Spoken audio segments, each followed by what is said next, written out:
Friends, जब आप लोग सिविल सेवा परीक्षा की तैयारी करते हैं तो दो लेवल पर आपको तैयारी करनी होती है, चाहे आपका जीएस और चाहे ऑप्शनल। एक तो अकॉर्डिंग टू सिलेबस जो सैद्धांतिक ज्ञान है, बुकिश नॉलेज है, वो भी पता होना ज़रूरी है। और दूसरा फिर उस सिद्धांत का व्यवहार में किस तरीके से प्रयोग हो रहा है, उस व्यावहारिक ज्ञान और समझ की भी आपको बहुत ज़रूरत पड़ती है अपनी समझ और अपने आंसर को अच्छा बनाने के लिए। जो व्यावहारिक ज्ञान होता है उसे हम उदाहरण कह देते हैं, और या थोड़ा तकनीकी भाषा में कहें तो केस स्टडी की संज्ञा दी जाती है। आपसे अपेक्षा की जाती है कि आप ऑप्शनल और जीएस के आंसर लिखते समय अपने आंसर में केस स्टडीज़ को शामिल करें, मतलब एग्जाम्पल्स को, तो आपके आंसर ज़्यादा अच्छे होंगे और आपको नंबर भी अच्छे मिलेंगे। उसी संदर्भ में हम आपसे समय समय पर इस चैनल के माध्यम से कुछ केस स्टडीज़ की चर्चा भी करते रहेंगे। उसी क्रम में पहली एक केस स्टडी आप देखें स्क्रीन पे। गौशाला से महिला समूह ने ओढ़ी आत्मनिर्भरता की दुशाला। ये बेसिकली स्वयं सहायता समूह से जुड़ी केस स्टडी है। जीएस पेपर सेकंड में जब आप सामाजिक न्याय या सोशल जस्टिस वाला सेक्शन पढ़ते हैं, या गवर्नेंस का भी सेक्शन है वो, तो उसमें आपको स्वयं सहायता समूहों की भूमिका पढ़नी होती है। Self help group movement, specially महिला सशक्तिकरण या वीमेन एम्पावरमेंट के क्षेत्र में।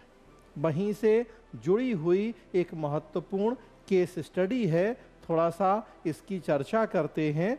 और ये जो केस स्टडी मैं बता रहा हूँ, इसको खोजने के लिए आपको अपनी समझ और नोट्स में शामिल करने के लिए कोई बहुत एक्स्ट्रा एफर्ट भी नहीं करने हैं। जो डेली न्यूज़पेपर आप पढ़ते हैं, अक्सर इस तरह की वहाँ न्यूज़ या केस स्टडीज आती रहती हैं। मैंने भी न्यूज़पेपर से ही उठाई है एक कटिंग, जो कि हमारे लिए एक बड़ी उपयोगी केस स्टडी है। तो उत्तर प्रदेश से जुड़ी हुई केस स्टडी है ये।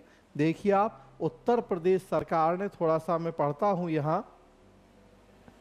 उत्तर प्रदेश सरकार ने निराश्रित गौवंशीय पशुओं की देखरेख और उनके कारण कृषि को होने वाले नुकसान से बचने के लिए एक योजना बनाई। इसके तहत अमरोहा की मिल में पशुओं को रखा गया।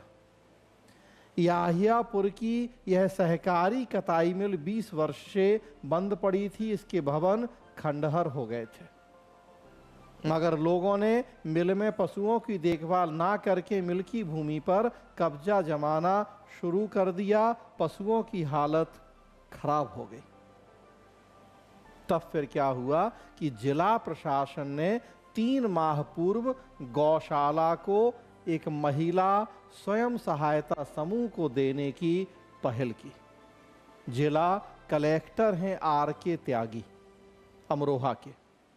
जिला प्रशासन ने पहल की। तो देखिए, ये जिला प्रशासन से भी जुड़ी केस स्टडी है कि जब आप कलेक्टर बनते हैं, डीएम बनते हैं आईएएस में सिलेक्शन के बाद, तो आपको जो तय काम है वो तो करने ही करने हैं, लेकिन आपको कुछ अपने इनोवेटिव आइडियाज़ भी लगा के कुछ ऐसे काम भी करने हैं जो समाज की बेहतरी में महत्वपूर्ण भूमिका निभा सकें। तो जिला प्रशासन ने पहल की, एक स्वयं सहायता समूह को वो मिल दे दी, जिसमें वो गौशाला बनाई गई थी। नई किरण महिला समूह नाम है उस स्वयं सहायता समूह का। उसने जिम्मा संभाला गौशाला के संचालन का। महिलाएं पशुओं को चारा खिलाने लगीं, दुधारू गायों के दूध भी खुद निकालती थीं, साफ सफाई भी खुद करती थीं। महिलाओं ने सामाजिक संगठनों से मदद मांगकर 2 गोदामों को भूसे से भर दिया।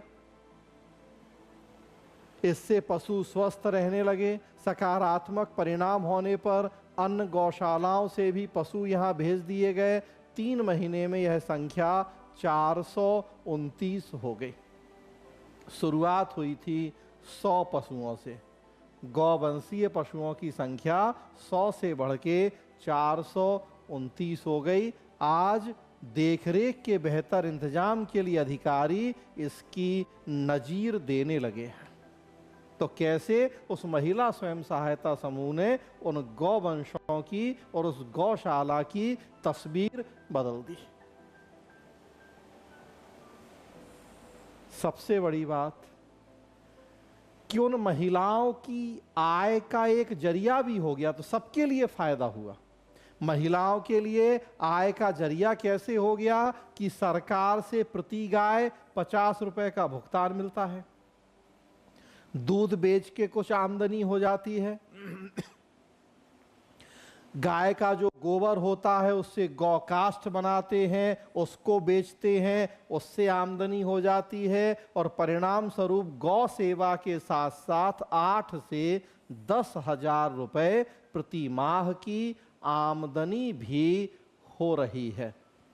तो एक पंथ कई काज, गौवंशों की देखभाल भी, महिला स्वयं सहायता समूह की महिलाओं के लिए आमदनी का जरिया भी, एक मेंटल सेटिस्फैक्शन कि वो गायों की सेवा कर रही हैं, साफ सफाई का इंतजाम भी, पुरानी पड़ी मिल थी उसका भी एक तरह से रख रखाव या देखभाल, और सब हुआ सरकार और जिला प्रशासन की एक सोच, एक इनोवेटिव आइडिया से। अब बाकी और जो गौशालाएं हैं, सरकार और जिला प्रशासन सोच रहे हैं कि अब दूसरी गौशालाओं को भी इसी तरह से स्वयं सहायता समूहों को दे दिया जाए। वहां अब मछली, मुर्गी और बकरी पालने की भी तैयारी की जा रही है। वहीं अन्य गौशालाएं भी दूसरे महिला समूहों को देने पर विचार चल रहा है। जिलाधिकारी का कहना है कि जिले में संचालित गौशालाओं में सबसे बेहतर यही याहियापुर की गौशाला है। तो देखिए आप, जब आप स्वयं सहायता समूह की महिला सशक्तिकरण में भूमिका से जुड़ा कोई प्रश्न आएगा, उसका आंसर लिखेंगे, इस तरह की एक केस स्टडी की चर्चा कर लेंगे 4 से 6 लाइन में, आपके आंसर की गुणवत्ता बढ़ेगी। आंसर केवल थ्योरेटिकल नहीं होगा, उसमें व्यावहारिक बातें होने से आपको नंबर भी अच्छे मिलेंगे। तो कैसी लगी आपको ये केस स्टडी, कमेंट बॉक्स में बताएं। हम इस तरह की और केस स्टडी भी आपके पास लाएंगे। तो एक ये नया काम भी अब आप देखेंगे इस चैनल पे कि अलग अलग विषयों से जुड़ी हुई इस तरह की केस स्टडीज़ भी आपको मिलती रहेंगी।